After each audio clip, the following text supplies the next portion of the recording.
రాముని సోదరుల్లో ఎక్కువగా మాట్లాడుకునేది లక్ష్మణుడి గురించే.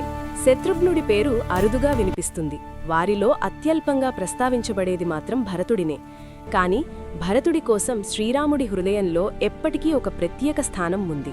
దానికి కారణం భరతుడు తన అన్నయ్యపై చూపిన అచంచలమైన ప్రేమే. రాముడు మొదటిసారి చిత్రకూటానికి వచ్చినప్పుడు అక్కడి వనదేవి దర్శనమిచ్చి, ప్రభూ, మీరు నా అడవిలో విశ్రాంతి తీసుకోవడానికి వచ్చారు కదా, నేనేమైనా సేవ చేయగలనా అని అడిగింది. అప్పుడు రాముడు మృదువుగా అన్నాడు, అమ్మా, మాకు ఏ లోటు లేదు. మేమే పర్ణశాల కట్టుకుంటాం, ఫలాలు పూలతో జీవిస్తాం. కాని నేను వచ్చిన ఈ మార్గంలో ఉన్న ముళ్లను తొలగించు. దానికి వనదేవి ఆశ్చర్యంతో, మీరిప్పటికే వచ్చేశారు కదా, ఇప్పుడు ముళ్ళు తీస్తే ఏమవుతుంది అని అడిగింది. అప్పుడు రాముడిచ్చిన సమాధానం హృదయాన్ని కదిలిస్తుంది. అమ్మా, నాకు ఎలాంటి ఇబ్బంది లేదు. నా పాదాల్లో ముళ్ళు గుచ్చుకున్నా తట్టుకోగలను.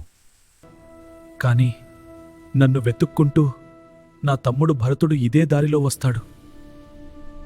అతని పాదాలకు ఈ ముళ్ళు గుచ్చుకోకూడదు. ఆ మాటలతో వనదేవి వినయంగా అడిగింది, ప్రభూ, అయోధ్య సింహాసనానికి అర్హుడైన దశరథుని కుమారుడైన మీ తమ్ముడు భరతుడు అంత నాజూకా అని.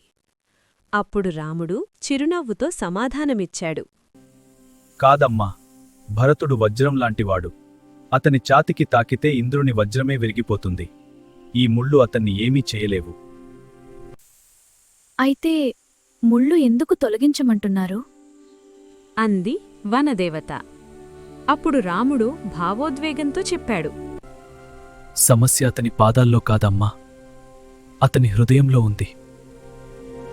అతను ఈ దారిలో నడుస్తూ ఒక్క ముళ్ళు గుచ్చుకున్నా నా కారణంగా నా అన్నయ్య ఈ ముళ్ళన్నీ భరించాల్సి వచ్చిందని అతని గుండె విరిగిపోతుంది.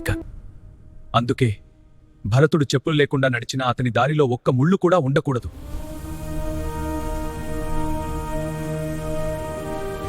ఆ క్షణంలో వనదేవికి అర్థమైంది. ఎదుట నిలిచింది రాజు కాదు, సింహాసనాన్ని వదిలిన దేవుడు కాదు, తన తమ్ముడి కన్నీరు రాకముందే బాధను తొలగించిన ఒక అన్నయ్య.